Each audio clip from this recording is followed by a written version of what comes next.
Okay, perfect. I am now officially recording as well, so everything from this point on is on tape.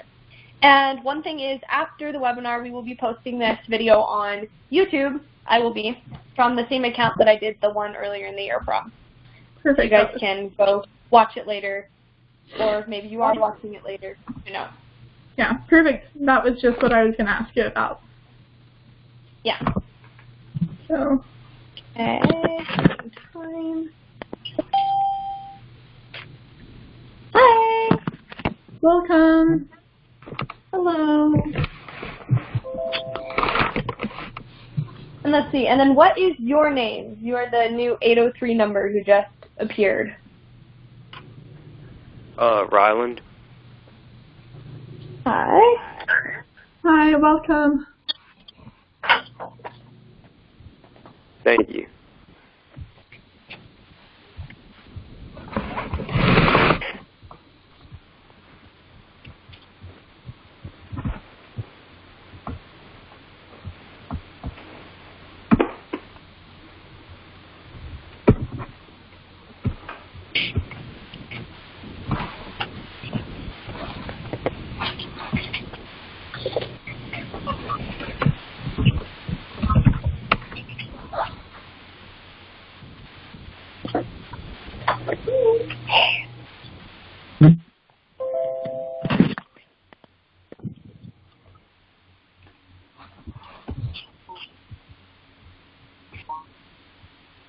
Oh.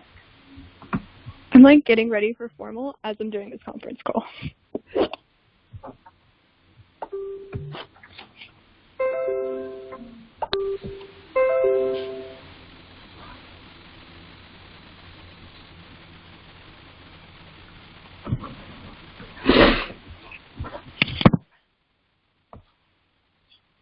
And what might end up happening is, depending on time-wise, we'll wait a little bit longer, but if we end up having to start, if we get to about 5:05 and all the presenters haven't quite showed up yet, then we will just start the webinar and catch them as they come in. Yeah. And Bethany, quick question. Can you see my video even when it's like this? Yeah. Okay, perfect.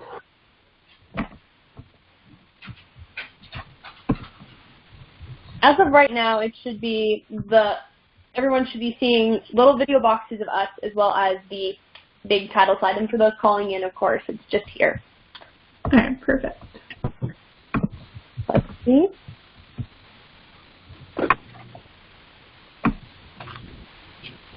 Hi, you guys. Welcome. We're so excited to have everyone here. So, yeah.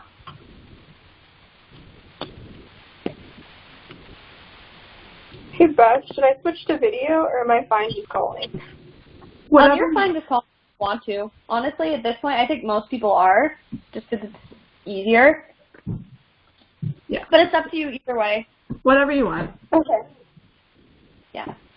So, Bethany made a nice little slideshow so that people still have something to see. Yes, besides all crazy faces. Okay.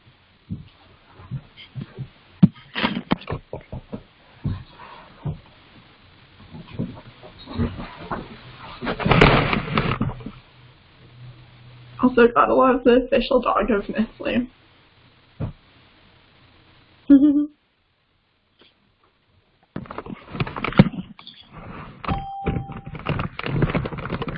Hi, welcome.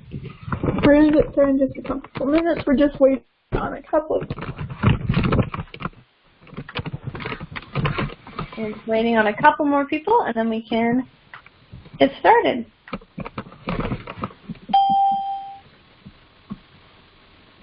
Hi, welcome. Hello.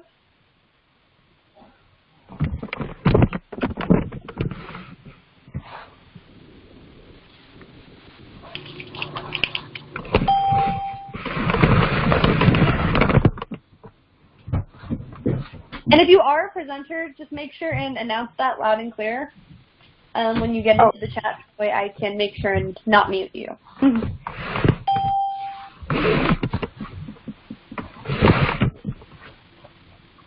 Okay. I'm going to switch to video real quick once I pull up my laptop, but I'll keep my phone on until I do that. Okay. Okay, sounds good.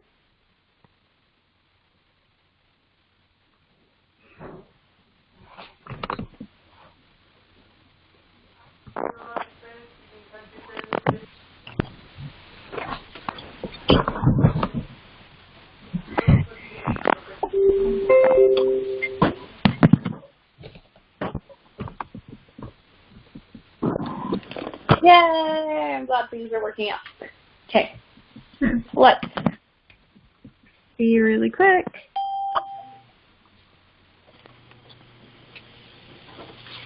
Yeah. Hi, everyone. Okay. Do you want to start with an introduction? We want to get started at 5. I was saying wait till 5:05. Okay. We'll wait 3 more minutes. So we're so happy that everyone has taken the time to watch this. So if you still have questions, feel free to submit them in the Google form. We are still accepting them, and we'll answer as many as we can. So. Yes. Or the other option is for those of you who are on desktop, there is the option in the messages box, and if we get questions from there, we'll see how many of those we can answer as well. Yeah. So that's also an option. So just send them to me so that I can figure them out with this.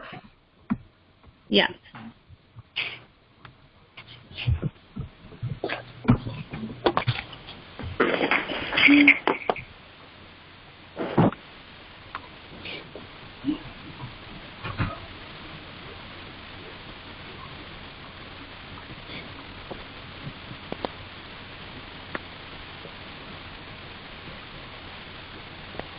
Okay.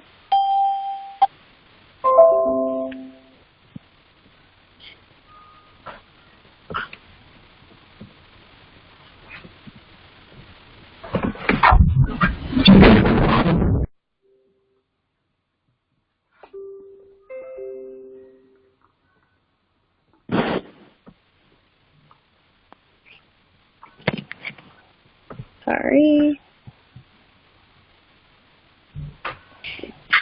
Okay. And we'll wait just another minute and then we will get started. Yep.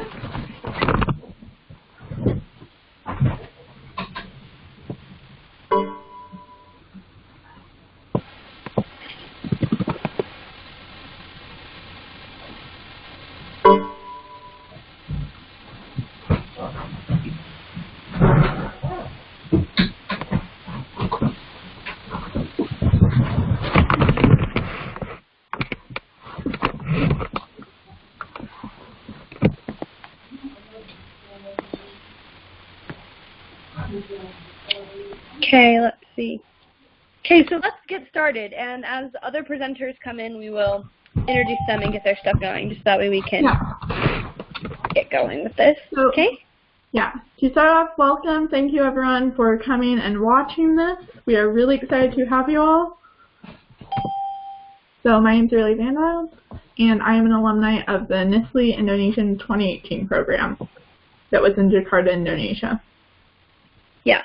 And then I'll go next, and my name is Bethany Thackeray, and I am an alumni of the NSLI-Y Kaohsiung, so Chinese, is 2018 summer program, and I spent my 7 weeks in Taiwan over the summer. And let's see.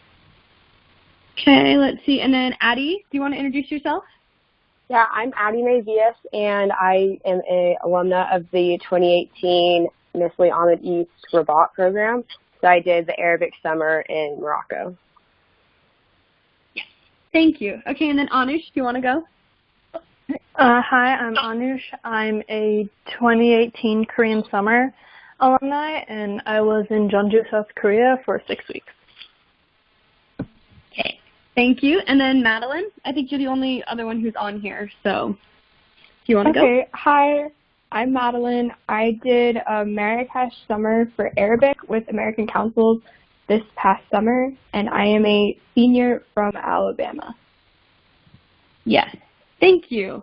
And so the rest of our panelists are they're not on right now, but we're getting them on as soon as we can. But we're just going to get started and start answering questions now, and then as they come in, like I said, they'll introduce themselves.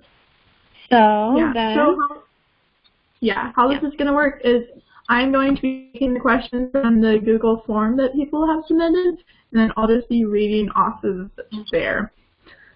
So the first question is, do you think seniors have an advantage? If so, how? I can speak a little bit to that kind of because I wasn't a senior when I applied, but I applied my sophomore year as well, and then I got in my junior year. And I think more of what it's about than necessarily whether or not you're a senior is it's just about kind of the experiences you've had, because like I know a lot of really talented upperclassmen who've gotten in, but then also some of my best friends on programs were underclassmen who got in. And it's all just about how you present yourself and also kind of the experiences you've had. So I feel like a lot of times people think that it is because they were a senior that they got in, but oftentimes it's because of some of the experiences they've been able to have as an older person in high school, I guess. Yeah. Okay. Let's see, and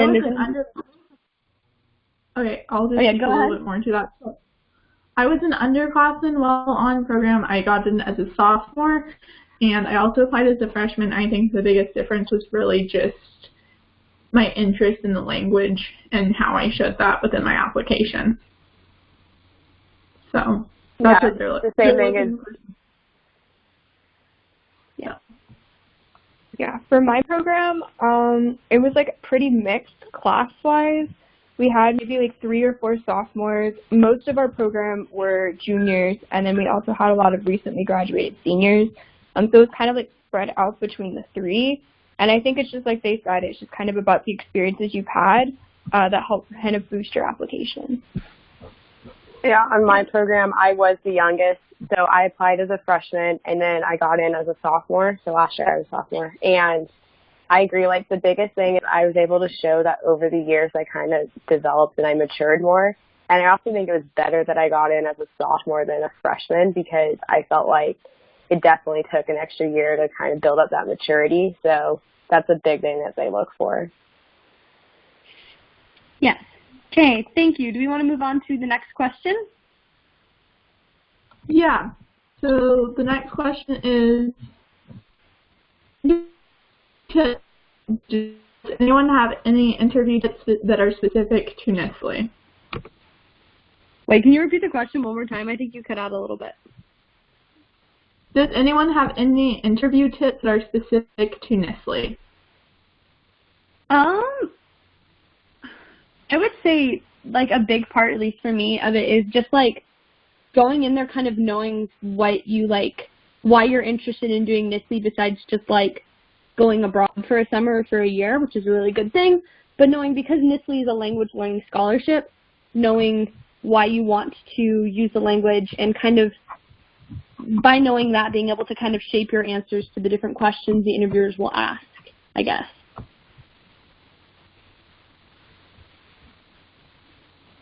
I think my advice is just be very, like, personal.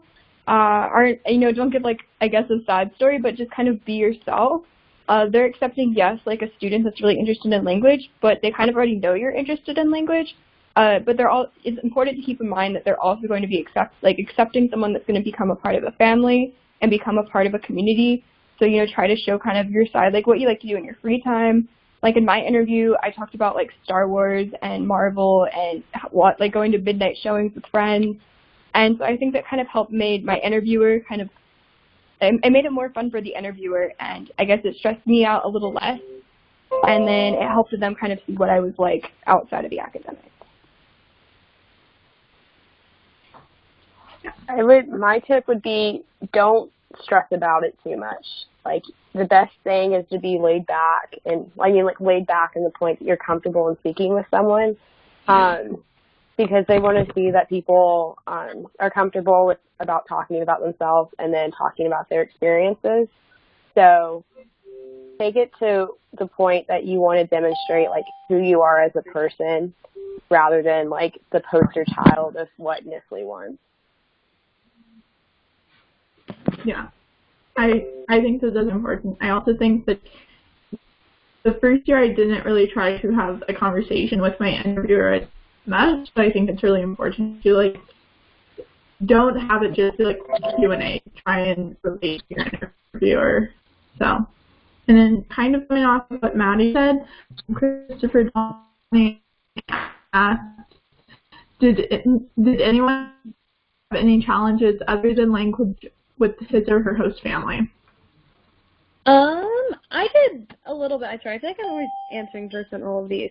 But I did a little bit in terms of, for me, just like the first couple weeks of my summer program, my host family was always really awesome and really supportive, but I kind of wanted to do more stuff outside of my host family. And so because of that, my relationship with them suffered to the point where, like, I would go out with friends and I would come home and do my homework in my room, and then I would just like go to bed and I would barely see them at all, which is really, really awful, really bad host exchange student there.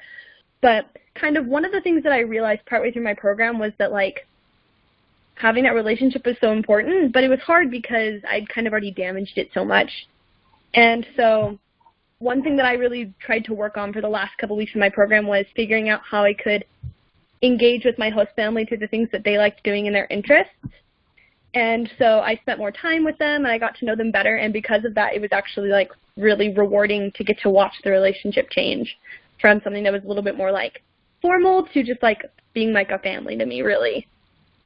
You know, like me personally, I was never actually that close with my host family. Like when I first got there, they were like really open, but all three of my host sisters like were never home, so even when I was home, like I didn't get to spend a lot of time with them, and neither were my host parents. So first off, I didn't see them often. But like even though me personally, I didn't have a good relationship with my host family, I think that is really important, because like with my other friends, like I heard stories about them with their host families, and honestly, I personally felt kind of envious. And so like now when I think back to it, like I regret not being more open with my host family, and like because personally I'm not a person who approaches people often. Like I usually wait for people to approach me, and that kind of damaged me while I was with my host family. So I think it's really important that you take the time to get to know your host family and like make sure you have a designated time to spend just with them and only with your host family. Yeah, I think my biggest thing was like the cultural difference, I suppose. Like in Marrakesh, it's really common for people to stay out like all night in the evenings, and my family was actually on a religious excursion for my first 2 weeks while I was there, so I'd only really lived with my cousins, and then 2 weeks later I had to switch to my parents, and so that was kind of strange. And then just kind of having that difference to where I had school in the morning, but they were used to like staying up all night because that's kind of the norm, and trying to just like explain and mesh with that. And then the other thing too is that so they changed the program in Marrakesh when I was there. So last year they had a completely different program, and I guess there were like different rules for those, and then our program was a little bit more stricter, and so it was just hard, I guess, like for the host family, because typically they'll host multiple NSLI kids, for them to kind of see that there was like a different change and a different program essentially, even though it was through the same scholarship. And so sometimes just communicating on that, like we need to be going to bed early, we should be like eating earlier, you know, we have like tests we have to study for. It's sometimes like be hard to communicate that, even if I do have a family member that doesn't speak English. Yeah. For me, the hardest thing. Oh, sorry. Go ahead. Yeah. So my host brother, he was actually autistic, so that was it was an interesting experience. But for me, my relationship with my host family, I mean, similar to what Madeline said, I was in Rabat, and usually they went out late at night. I wouldn't see my host family from like after dinner until I got home from school, because they wouldn't be up in the morning when I got there. But I would say like the biggest thing is you want to try to make an impact with your family when you're present with them, and kind of like get to know them and all that kind of stuff. But overall, I had a great experience with my family. Yeah, I guess with my host family, it was really just adjusting to how they do things, and part of it was culture and like reaching across the culture gap. And then it was just, I think the first week it was just like, not only are you learning the language, I was starting from scratch, but you're also just learning, okay, I have to be up at this time and I have to leave at this time. So, but other than like the initial adjustment, didn't have any issues really. And then another one is, how did you handle sexual harassment in your host country?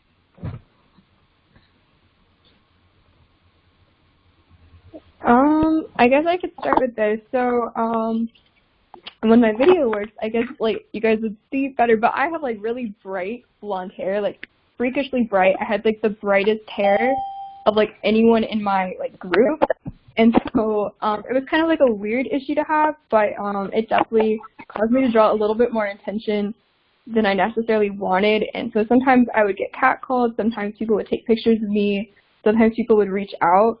But my best advice is they're going to go over like how to handle it in your pre-departure orientation. And so just like really listen and be like really open with your resident director because they kind of know how to handle it and they can give you some really great advice. And it was nice like talking about it too. Like I would talk about it with my roommate. We would discuss it with some of the other girls in the program. And it just kind of, I guess, became like something that we could all share as like not necessarily an experience, but, you know, it just kind of helps dealing with it because it's not something I typically have to deal with, you know, in my, like, small town of Alabama. So, yeah. Yeah, I totally agree. I mean, yeah, in Morocco, I would say, like, the sexual harassment was definitely something new, and a lot of girls on program, including myself, we had to get used to. And it definitely was nice having people around you that you could talk with. But the biggest thing is you have to prepare yourself that it's going to happen. And then also just, like, try not to engage in it. It's really hard that you want to, like, turn around and just, like, tell them to stop. But it's the biggest thing is just not to engage. And then, of course, like, there's small things like dressing more conservative or walking with a guy when you're in the streets. But yeah, it's something that like takes a while to get used to. But after the first couple of weeks, it's kind of like, oh, wow, this isn't fun. But it's like life. Yeah, like actually in Korea, this wasn't much of a problem. But like me personally, like I'm a hijabi, so I did get a lot of stares from people. But for the most part, like, there wasn't any actual, like, sexual harassment, or none that I know of, amongst me or any of my friends. So in Korea, it's a lot better. Yeah, in both Taiwan and in China, because I've done stuff in both, it wasn't really much of an issue. The only thing was sometimes in Taiwan, so I'm really tall and I'm super white, so I would get honked at sometimes. Like, when I was just, like, walking along the road, people would just, like, come up behind me on their motorbikes or, like, their cars and just, like, slam their horn at me, which was scary. But I wouldn't say, honestly, to the level of, like, the Arabic-speaking countries, it was never that bad. At least from my experience, Asia is pretty respectful with regards to sexual harassment, which is really cool. Yeah, and I think, like, it's important, too. Like, there were incidents with other people, but then, you know, there were other incidents where I was, like, with, like, a male, and it was fine. And so I guess it was just kind of learning, like, what is safe and what isn't safe, and kind of learning how to, like, deal that and see it mentally for myself. And I guess that's an important skill to have, like, overall, even when you get into bigger cities in the United States. Yeah. I don't have much more to add, but in Indonesia, a big thing is they like to take photos with foreigners. So for me, it only happened a few times, but for some of my more American-looking friends, it would be like we would go to the mall, and people would be like, bule, bule, and then they would come up and ask for a photo. But they, for the most part, they really just, they wanted to meet someone from another country, and they would, like, ask questions. So, yeah. Another question that we have is, when do we get notifications from interviewers typically? It depends. It really does. Some people, it's like right after notifications, and other people, it's like right before the deadline when they're supposed to send you stuff. Like at least the lady who does it for Utah, or who has for the last couple of years, her stuff usually comes out like second week in January. And so I've just like come to expect it now then, but the waiting period is hard. My best advice with the waiting period is just like focus on like medical reviews and just getting like the other stuff with NSLI that you can get done. So that way, when the time comes, because your interviewer will contact you before January 18th. They have to. It's a requirement. Okay, so kind of like weird experience here. So they accidentally left me off the list for interviews. I guess I live in a weird part of the state, and so I guess they couldn't figure out whether to put me with like the Florida kids or the Louisiana kids or the other Alabama kids. I don't really know. Something happened with that. And so I didn't get an email until like a week before the semifinalist medical forms were due. And so I actually had to have like a virtual meeting with the rep that was already in Montgomery, Alabama, because one of the Southeast reps actually travels to do the interview event. And so I was like the very last interview, and she literally had to write my like letter the night of because it was so late. And yeah, if you're in that situation, it'll come eventually. Don't stress.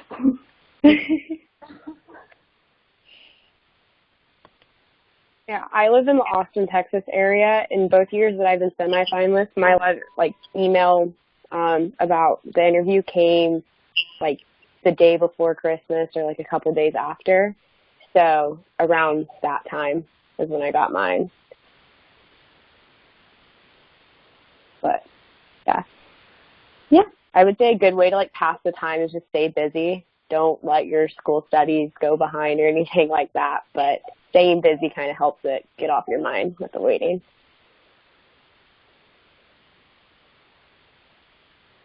Okay, let's see. Another question we have from the chat is just kind of like talking about like what your interviewer was like, and I guess it really depends on like your interviewer. So one idea I have is that like we could go each around and talk about the interviewer we had and kind of like a little bit of the experience we had in our interview, just kind of like last year, because I know we're all 2018 alumni, and so last year in our interviews, kind of who interviewed us, what it was like, the conversation, kind of a deal.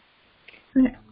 So I'll start. My interviewer was an older lady. We met in a coffee shop. She was really nice. She had volunteered with AFS for many years, and she had hosted students previously. So I dressed semi-formal, so business casual, I guess, for the interview. It was a really positive experience. Yeah, I can talk a little bit too. Mine was also an older lady. She had done a bunch of stuff with like hosting exchange students and stuff, and she has been my interviewer for the past 3 years that I've done stuff with NSLI. So I guess we met at the library, and she had like sent me the contact info beforehand to like schedule a time, and it was just like talking with her. But it was, and she had like different events scheduled out, at least for us, over different weekends, and we would just like meet with her one-on-one, just us and the interviewer, like no parents or anything, and just like talk and learn. They would learn more about us, I guess, is kind of how it went for me. For me, my interview was actually my interviewers were 3 people. It was 2 women and a man, and so like it was a lot more formal. But like when I was talking to them, for me at least, it was really good to like, if I was asking one specific interviewer a question, to like face them directly, look them in the eye, and be like, "Yo, I have a question," or don't say it like that. But, yeah. So my interviewer was like an older lady from Tennessee, I want to say. Yeah, Tennessee, Alabama, and Mississippi all get like roped together as one interview team, I suppose. She was an AFS volunteer that actually assigns the YES students to host families in those 3 states. And so I was kind of lucky in that like she knew of my obscure talent, because I guess they happened to have a student from Cambodia there in 2006 that she had placed. So that was pretty interesting. But she had a lot of experience with like knowing what happened when they implemented the programs, and she had a lot of experience matching international students to host families here. So that was kind of helpful. And she also kind of gave me a lot of insight into kind of like the process, like when it came to like applications and like kind of the process that I was going to be looking at for the next year. So that was nice, but it was pretty much just her.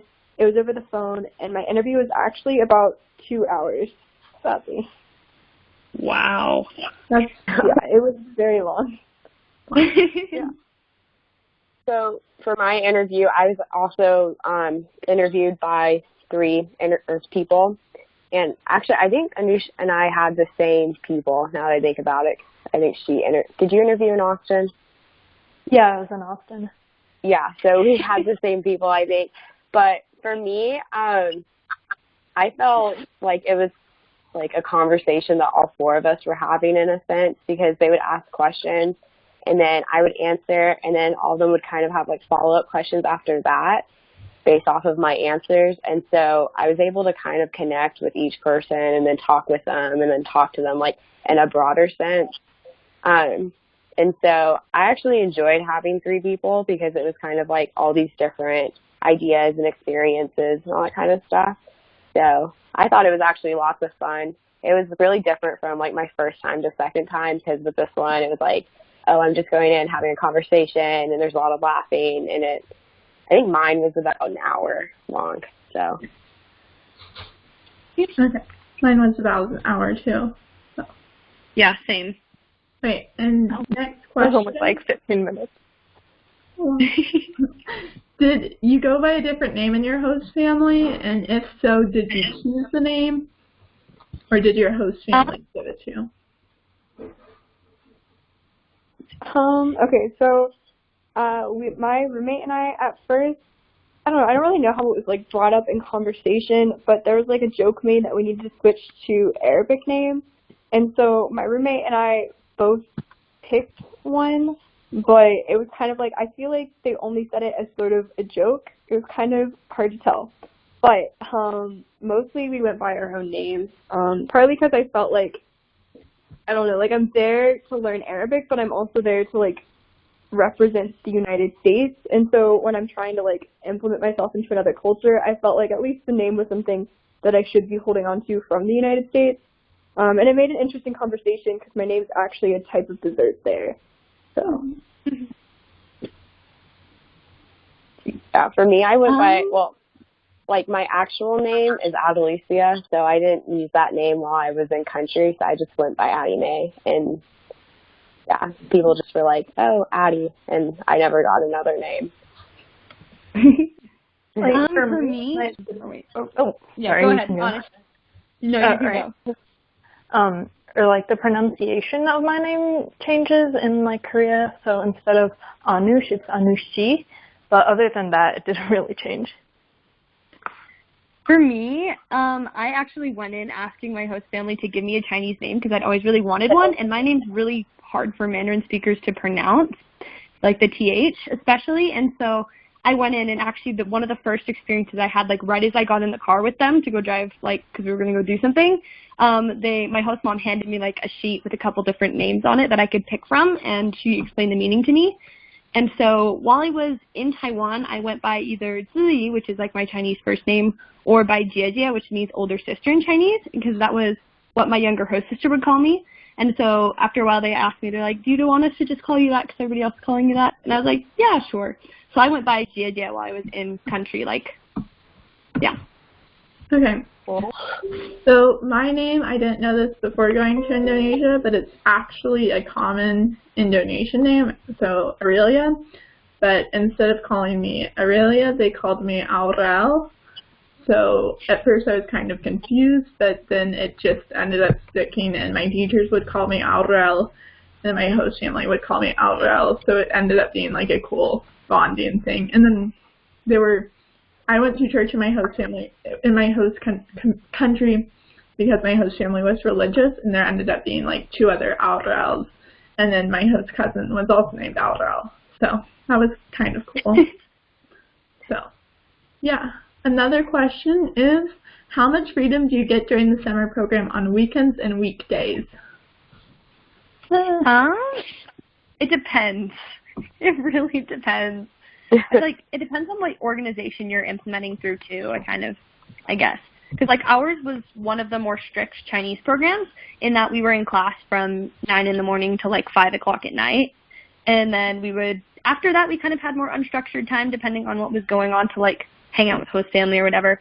But it was like, especially the summer program was just like so busy, I feel like. Like, I would go to school, do my stuff, come home, hang out with my host family or, like, with friends, and then do homework, and then go to bed and repeat, which was crazy. What about weekends? Weekends? Okay. In Korea, it was, in Korea it was like we would have the school day and that'd be really like structured, and then after that we just have free time. And then during the weekends, for our program at least, we were always really busy. Like as a group, we would usually have some kind of like excursion or a day trip during the weekends. But during like the first 2 weeks especially, they were really strict with us. But then as we went further in, like they just kind of like loosened up a bit. And so after that, we just kind of like did what we want. Yeah, I think I was in the stricter Arabic program, I suppose. Like Beth, I was in class from 9 a.m. to 5 p.m. Monday through Friday, but Friday we went home early for lunch because it was couscous day, of course. And then Saturday we were in class from 10 to 1. And then you're allowed out to spend time with your host families on Sunday. And some of us would sometimes go, like, after school from 5 because our curfew isn't till 9. And some of our host families, like, worked in the evenings. So some of us would go out and, like, get food or something like that. But we also had, like, a lot of homework. We were expected to do, like, at the very least 2 hours of Arabic work, like, outside of our, like, classroom. So if you did do it, like my roommate and I would spend like 4 hours a night, but like not everyone was that dedicated, and so some people would just spend like 30 minutes or an hour. It really varied, I guess, just like on how much time you wanted to be spending in the classroom versus how much time you wanted to be spending like outside of the classroom. And it also depends on your host family too. So like I lived on the outskirts of Marrakesh and like one of the wealthier neighborhoods. So if I wanted to get to anything, like I had to take a taxi in. But some people lived in like the center of Marrakesh, and it was just a quick walk for them to go get to like the mall or a quick walk to go to the park. And so in that case, it was easier for them, I guess, to be more involved. So I guess there's like a lot of different factors that play into that. But we did get to go like on a couple of like excursions. Like we went to the Atlas Mountains with our family, and we went to the Medina a couple of times, and we got to go to the market and like bargain for meat and vegetables, which was fun. So. Yeah, with my program in Morocco or in Rabat, we had class from 8:30 until like 3 on most days, but usually we had activities, so we weren't like released from our like program until 4:35ish. Well, and then on Moroccan time it ended up being later, but from like about 5 to 10, which is our curfew, we had free time to just go around Rabat, and all of us were like within the city, and so we would meet up in different places and go wherever we wanted or do stuff with our host family. And then on the weekends, on Saturdays, at first they started off that they were mostly free, and then towards the end of the program we started having like excursions, or we would have like volunteering events, or we would go and do other group things. And then on Sundays it was our free days, and then we would also meet with our language partners. So usually every single day there was at least like one structured thing that we had to do other than like class. But then outside of that, it was mostly like time to work on Arabic, time to explore the city, or time to be with your host family. Okay. So on the Indonesian program, we had class from 8:30 till 1 with a half-hour coffee break in between. And then after that, I would say 2 or 3 days of the week we would have an activity that we would do. So we went and volunteered. We visited the Google Indonesian office, which was a really cool experience.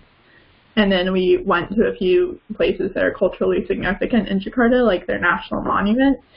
And then on the weekends, every Sunday I went to church with my host family, where I would either go in or sometimes afterwards I would help teach Sunday school. And then we went on one excursion as a whole NSLI group. But other than that, we had a good amount of free time. And then in Indonesia, we didn't have that much homework because the teachers were really focused on us learning, like, from everyone within the community. So I would say maybe 1 day a week did we have homework. And if so, if we had homework, it was only like 15, 20 minutes worth. So lucky. Yeah, yeah. I mean, I was kind of in the same boat because there's only, in my class, because we have, like, wide ranges of Arabic ability, so in my class there's only one other person, and my teacher just, like, we got a lot of stuff done in class, so our homework usually was just to review vocab, and then maybe, like, once a week, if that, she would assign assignments outside of class that we had to do, but it was mostly just, like, she wanted us to study on our own. Yeah. And then a question about school is, how often did you guys have tests on the program? Depends. So Yeah. So for Marrakesh, if you get assigned there, it's extremely structured. Everything is scheduled to like a T. So we would have to have a quiz once a week and then a test once a week on the same week. So you would have like a quiz toward the beginning of the week and then a test toward the end of the week. And then 3 weeks in, you would have a midterm. And then after the midterm, you would have a meeting with your RD and then a meeting with the academic advisor. And then you would do another 3 weeks with the same like quiz test schedule, and then you had a final. And then also a second institutional placement test. Yeah, Kaohsiung was pretty similar, like the Taiwan program that I was on, in the sense that like we would have like kingly like listening quizzes like Monday and Tuesday, and then Wednesday we would have like a language task that we would do, and then Thursday we would present, like give a presentation on this thing, and then Friday we would have a test, and it was like that every week, which was really crazy. And so, yeah, we would have tests pretty regularly, but I know that ours, in terms of Chinese programs, we had more tests, and we did more of that than a lot of them. But at least for us, it was a lot of testing and a lot of, like, speaking and presenting. Like, the Taiwan program was super speaking focused. And so that was a major part of the NSLI-Y Kaohsiung program. Yeah, in Jeonju, we actually didn't have a lot of, like, tests per se. Like, we had, like, a midterm, but that was also, like, okay, so first off, when we got there, we had, like, a placement test on where we were because we had 3 different classes. And then our midterm was, like, a second placement test. And then our, like, final was the OPI that we took once we got back to America. But after we had our cultural excursions, we were supposed to write essays about our experience in that. And so they had to be varying in length. But and we had 3 of those, but I never actually turned in the 3rd one. But yeah, so in Korea we didn't really have that many like tests. They were a lot more focused on just like getting like the content and the grammar through. Yeah. In Rabat, we had, if you had experience with the language, we had a placement test to begin with that we did a couple weeks before the program. And then on program, we had 3 tests and then 3 presentations. And for my class, our first presentation was like a minimum of 5 minutes. The second presentation was a minimum of like 15 minutes. And then the third presentation was like 30 minutes. So they like increasingly got harder. And then we had a final at the end of the program. And then as like a whole program, we had capstone projects, and that was where we chose the topic within Morocco that we wanted to research. And then we presented to our host families and our language partners and our teachers, and that was like an additional final to our grade. Can I add something real quick? Yeah. Yes. Also, when we were in Korea, I think this was just like our teachers specifically, but we did practice OPIs towards the end a lot. Yeah. Sometimes like we had 3 of practice OPIs, and we had one where it was just like a complete stranger. It was like our teacher's friend who was calling us, and then like 2 other times our teachers would go to a different room and call us. So yeah, that was stressful, but that was like the most like test-ish thing that we had. In Indonesia, we had a test once every 2 weeks, so we only had 3 total, so we had one like the first day we got there just to see where we were at, and then we had one, like our midterm I guess was the second test, and then the third one we also had a speaking one along with the written one, so it was really just to see growth, and if you didn't do as well on the test, then they would offer you extra tutoring or support. So yeah, and then we had our OPI when we got back. Oh yeah. See, we had like an institutional exam, which was different from the OPI. and then we had a week of Derja, and that had its own midterm final. And then you actually had like 2 tests, but Derja was crammed into 1 week, so it was kind of like, how much can you learn to like last week? Yeah, with our Darija class, we had a test maybe, and then our final was giving a presentation about like our experience in Morocco, all in Darija. So. Yeah. And then a question from the live questioning is, how often were you in touch with NSLI during your stay? So I guess it depends on what you quantify NSLI as. I mean, our RD was there the whole time, and then we knew of like Anna, who was our like American Council's like assistant, I suppose. And then on my plane ride back, I actually like the flights in DC. There was like a big weather incident, and so most of the flights in DC got canceled. And then our plane like broke, and then I got stranded in Texas. And so I ended up getting I didn't get home until like a day or 2 later than what I was actually supposed to. So in that instance, the head of the NSLI program assignments was contacting me and was assigning me places, and I had her phone number so I could text her and let her know when I was getting home and that process. And then my parents told me that the American Council, specifically the part that doesn't read the applications, but the part that does programs, that do Russian or Arabic with American Councils, they contacted them twice a week with pictures of us and updates about what we were doing. Yeah, Gaussian was similar because IRN implements the NSLI-Y Gaussian program, and so they would regularly contact our parents about stuff, but in terms of us on program, it was mostly just us talking to our RD, who would then talk to implementing organizations, who would then talk to higher ups on NSLI.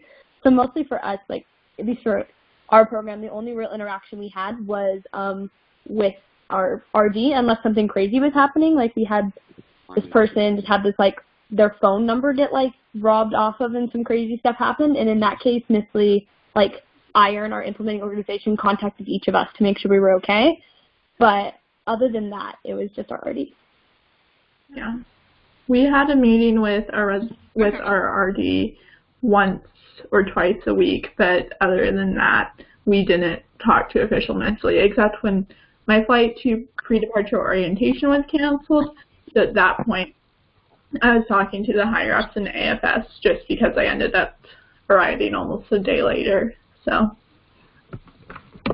Yeah, for me, similarly, I only had contact for NSLI per se was with my RD, but I saw my RD every single day because she worked with Amadis there, and so we would talk with her and see her, and just we could talk. The door was always open, and then I don't know of any time that they contacted our parents to let them know how we were doing, but yeah, I don't think that happened with Amadis, but from what I've heard, all of the RDs are very open, and you can talk to them, and from there they talk to the higher ups if anything happens or needs to be discussed and all that kind of stuff. Yeah, and then one other thing, if you do get assigned to American Councils, so American Councils, if you guys don't know, are the ones that select the NSLI scholars for everyone, and then they send off everything to your to the implementing organization in charge of the program.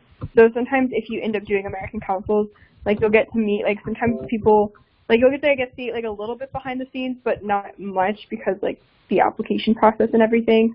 So I guess maybe that was the closest in that we spoke to the people that were in charge of the State Department head that was in charge of implementing it, and was telling us about the importance of the program. And we met one of the representatives that emailed all the applicants with their results. So that was pretty much the biggest connection. Almost everything was through the implementing organization or through our individual resident director. Yeah. So another question is, what was pre-departure orientation like, and where was it at?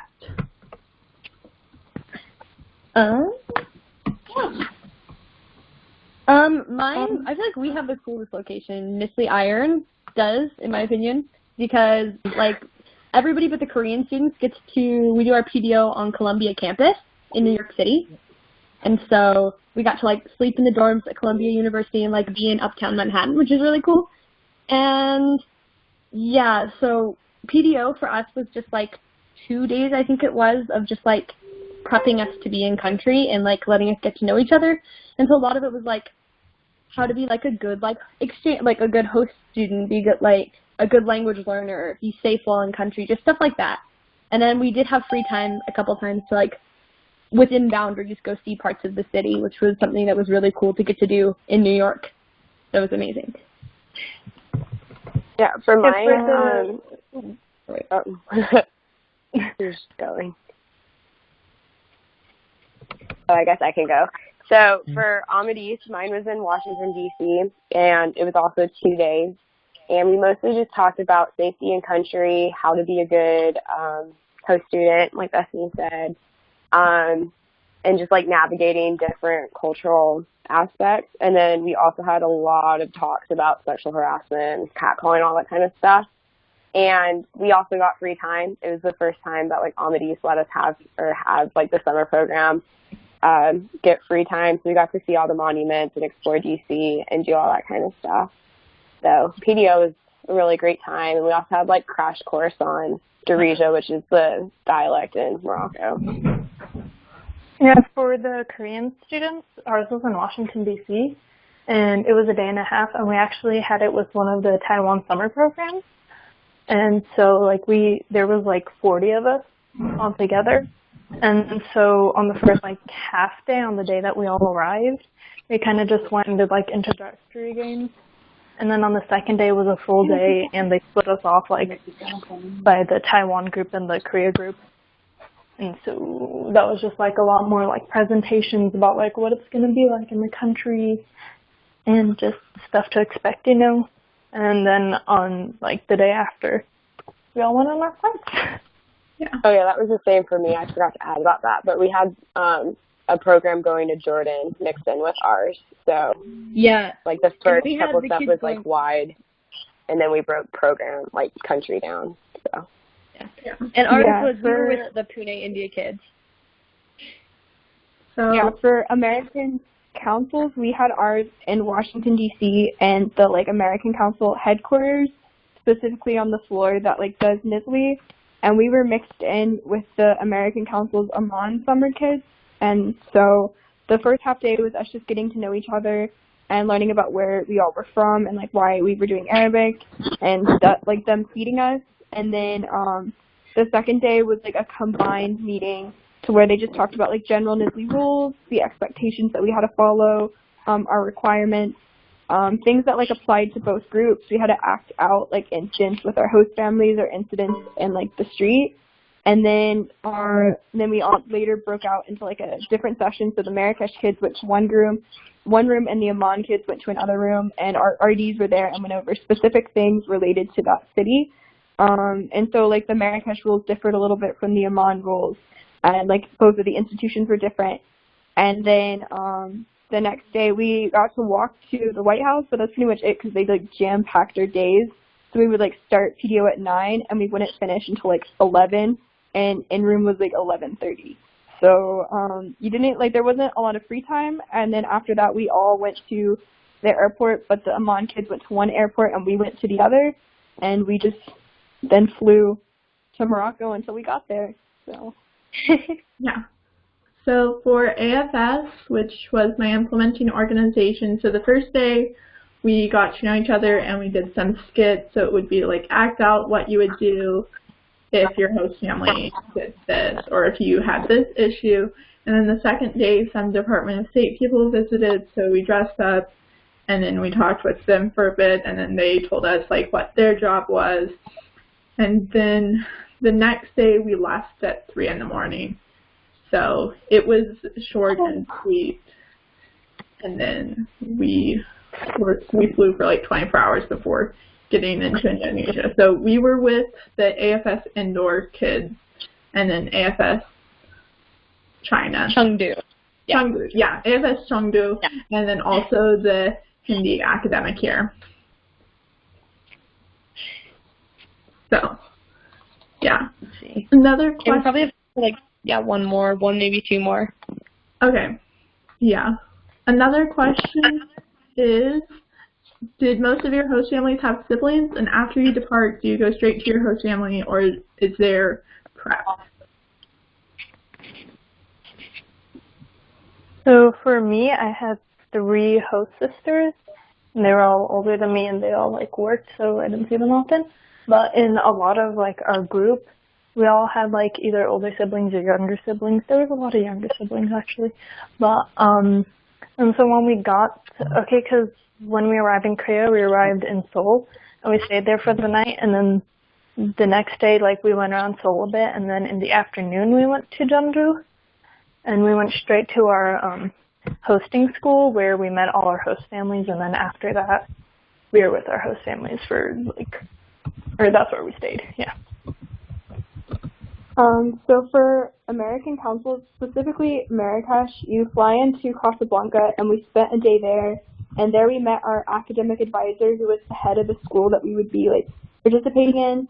So we spent a night there, and then we visited the American embassy and had a brief Darija lesson.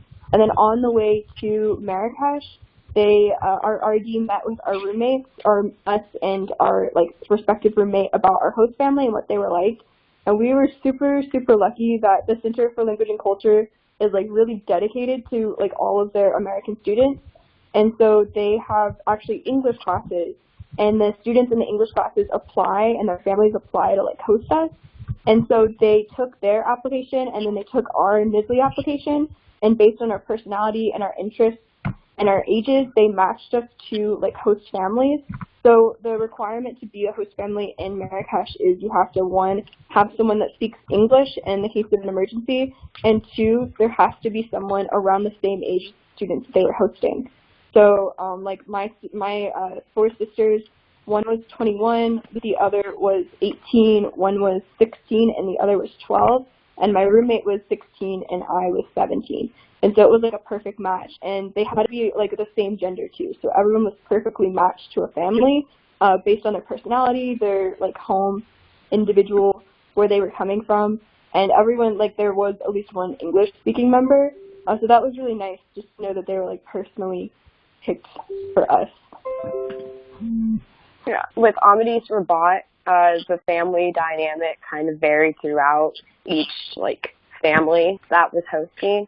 For mine, I had a younger brother who was 5 years old, and the first night, so we actually didn't go straight to our host families. We flew into the Rabat Saleh airport, and then we spent our first night in Morocco in a hotel there in Rabat, and that was really nice because we kind of got to be acclimated to the country and not just thrown into this life with our host families the very first day that we got there. And so after spending the night in Rabat, we went to our school and met with our teachers, and then kind of did a initial discussing with them about where we wanted to be for our classes, and we did an interview in Arabic. And then from there, our host families were waiting downstairs, and it was kind of nerve-wracking because everyone was going off, and then you would meet up with your host family and then go with them to your house. So. Oh yeah, just one thing to add. So they put us in this giant room, and they're okay guys, your host families are yeah, no problem, right outside. And so we were all just sitting there, and they would individually call us out, and it was I don't know, a game show or something, and we would all spy through the window. Just that was exactly the same for me. And then my roommate and I were the very last ones to get called, and so we were oh, uh-oh. But it was really funny when they did that. Yeah. For ours in Taiwan, what they did was they flew us into country, and then we ended up, because we flew into the Taipei airport, so we had to take a train down that same night down to Kaohsiung, where we were staying in the south of Taiwan. And so then that same night we got in it I want to say midnight, into Kaohsiung. And so we took a bus and got into a hotel, and then they spent 2 or 3 days orienting us to the country, and we did an in-country orientation and just hanging out with NSLI people and meeting our teachers. And that was really, really fun, because then I got to make some of my best friends through just hanging out with them for that first couple days. And then what happened was, for me, I had an unusual situation because my host family wanted to take me out to go to a different city on my first day with them. So I left earlier than everybody else did, like in the middle of breakfast, and I went off with them, just like met up with them at the bottom of my hotel room. But for the rest of the Taiwan kids, what they did was they went to this like auditorium room and they did like some like fun games to like try to have the host families guess their exchange student. And they took a bunch of photos and stuff, and then everybody just like went off with their host families. And then we saw each other at school like a couple of days later, because they picked us up on a Saturday, and then we had class on a Monday. So there was like just a first couple days after our orientation in country with our host family.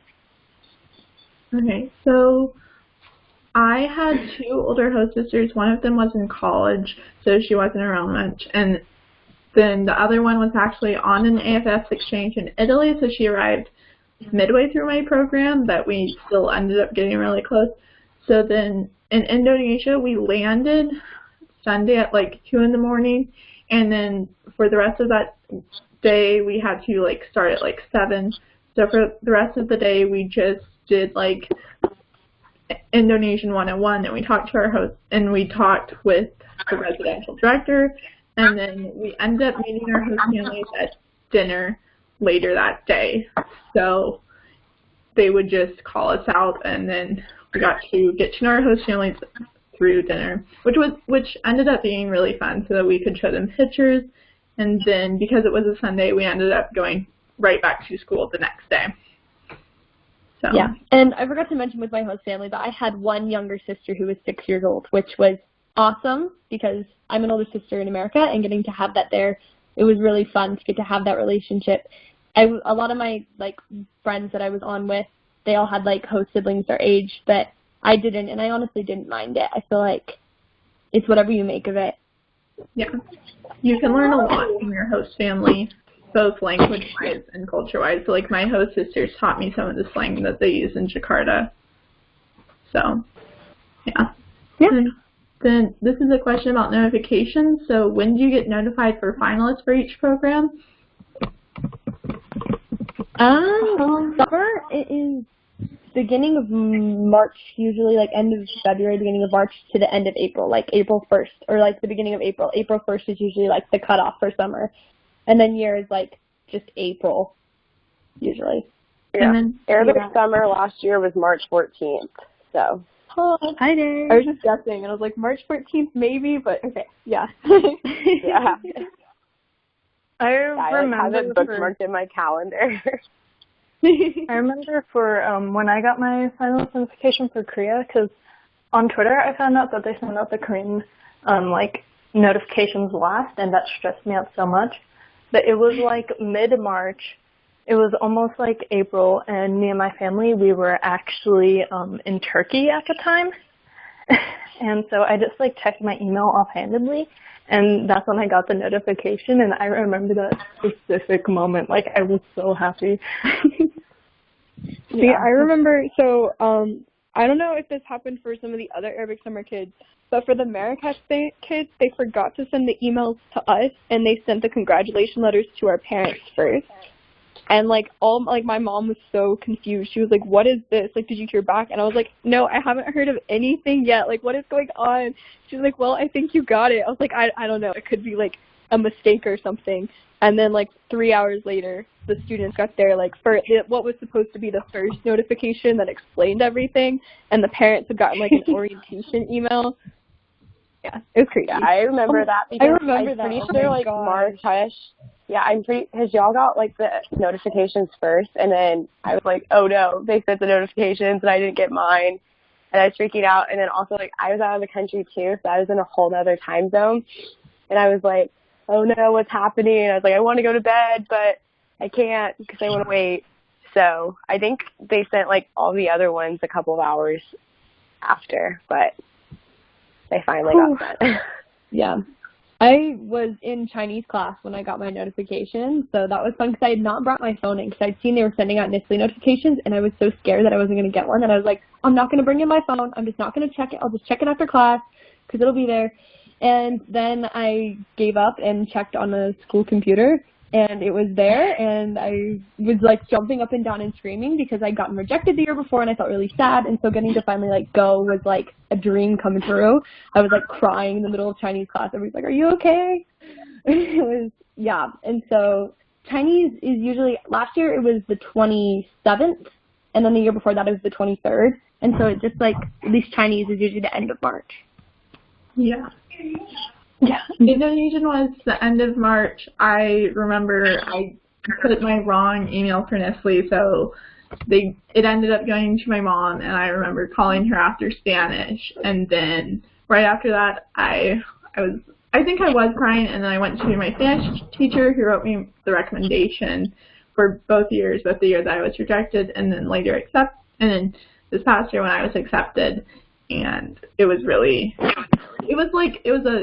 one of the best days of my life. So, yeah. And then another question is, if you have applied and been rejected before, did they ask you about that? Or would they not know unless they told you? They don't know unless you tell them, I think. Yeah, right? I don't think, because in my interview they weren't told, but like I brought it up as a point of like, oh, I'm super dedicated to wanting to learn the language, even though I was rejected in the past, kind of thing. But other than that, I don't think they're told. Yeah, I told my people in my application, because I wrote one of my application essays about actually getting rejected from this week. Yeah, I did too. And so, but they don't know unless you tell them. So you could like apply all 4 years and get accepted as a senior, and they wouldn't care and they wouldn't know. Yeah. My interviewer knew just because I had applied the year before. So, but yeah, I also brought it up. I was just like, I was rejected, but, I still am really passionate about learning language. So, another question is, do they test you on your language skills during the interview? No. Definitely not. So, honestly, NSLI doesn't really, I feel like, care as much about language experience as people seem to think. A lot of the time, like, it's a language learning scholarship. You're there to study the language, so they don't really care if you are, like, almost fluent or if you're, like, just barely starting. Yeah, you're there to learn the language. They wouldn't want you to go and learn the language that you were completely fluent in.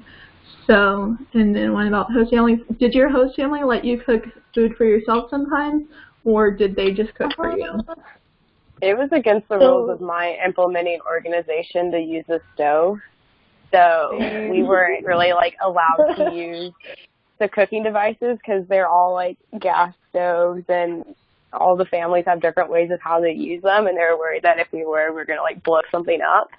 So, yeah, we weren't allowed to use a stove, but yeah, it was in Taiwan. Yeah, in Taiwan we technically could. There was no rules against it as far as I knew, but like people would just like, if we were like doing stuff just as students, we would just go out to eat. Honestly, like everybody was buying boba or like going out to restaurants and stuff, and that was most of what our food like acquisition was. Our host families would. I feel like it depends. A lot of host families went out to eat in Taiwan because eating out in Taiwan is so much cheaper than the U.S. But I mean, I did like a little bit of cooking in the sense of like, we had these like little self-serve things that we could do, but for the most part, it was just eating out. Yeah.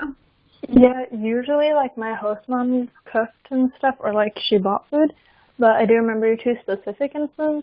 One time was, everyone else went out to church except for me and one of my host sisters because we woke up late.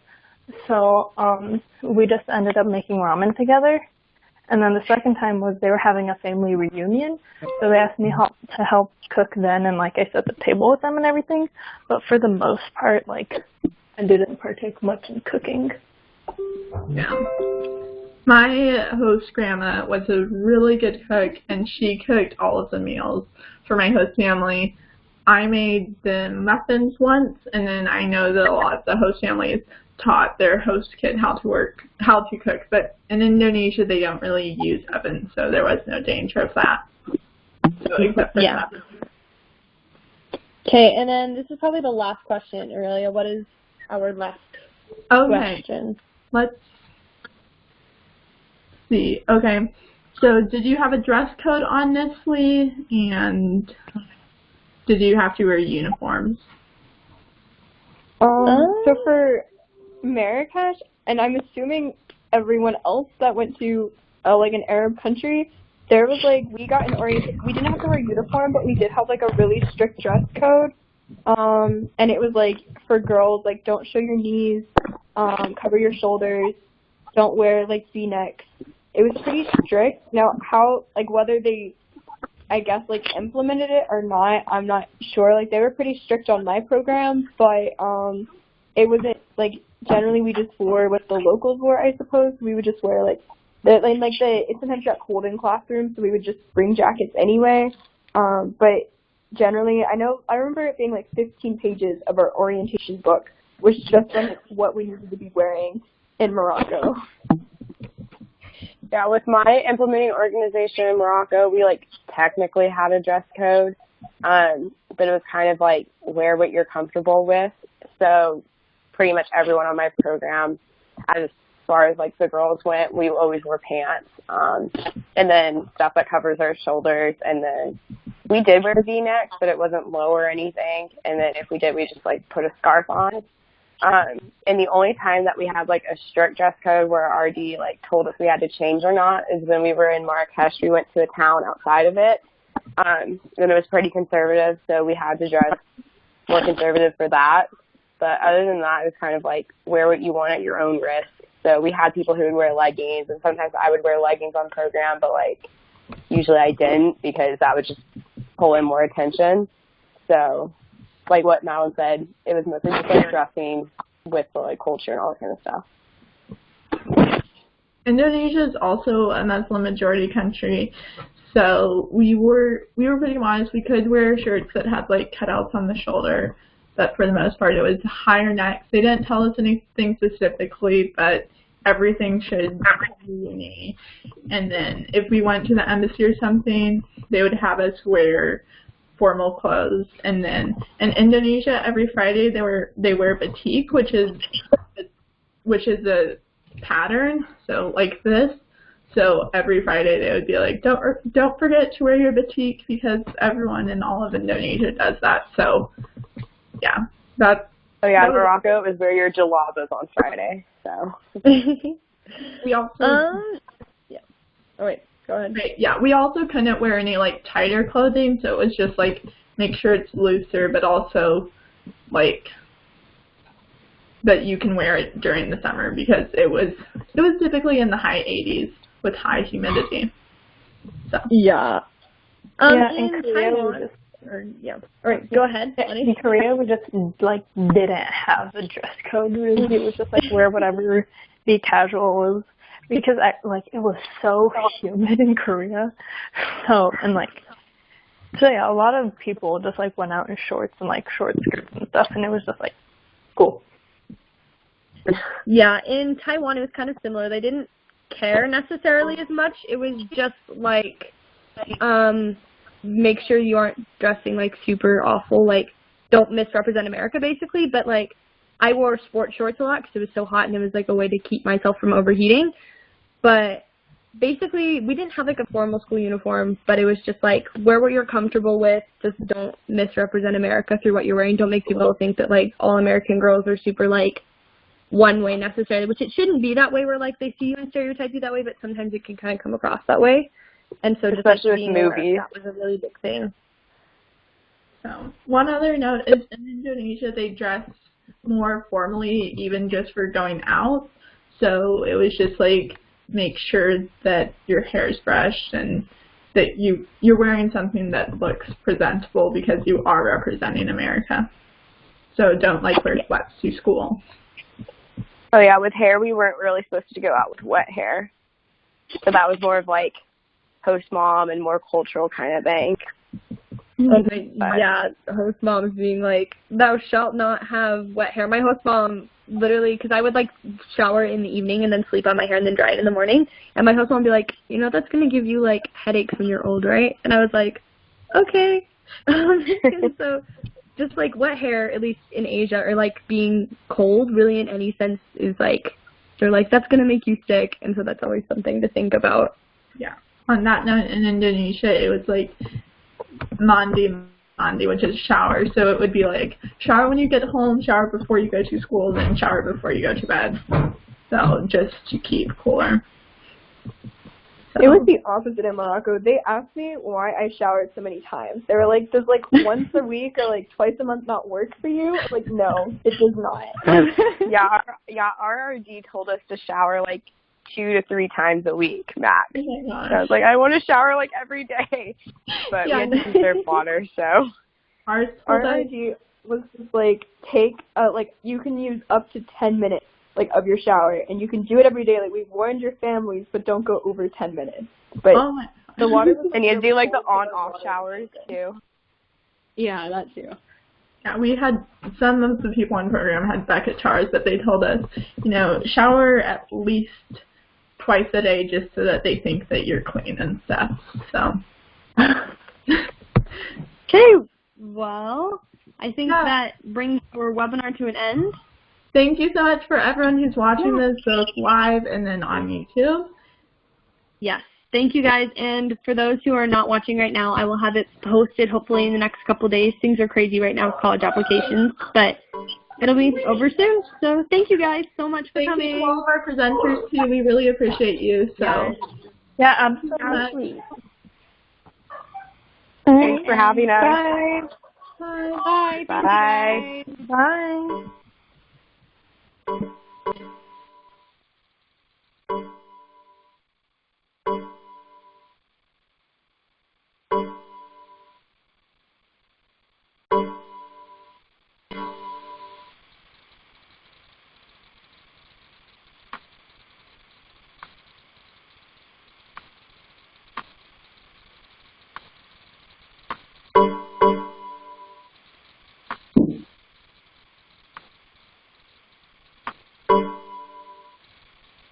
I think it's just us.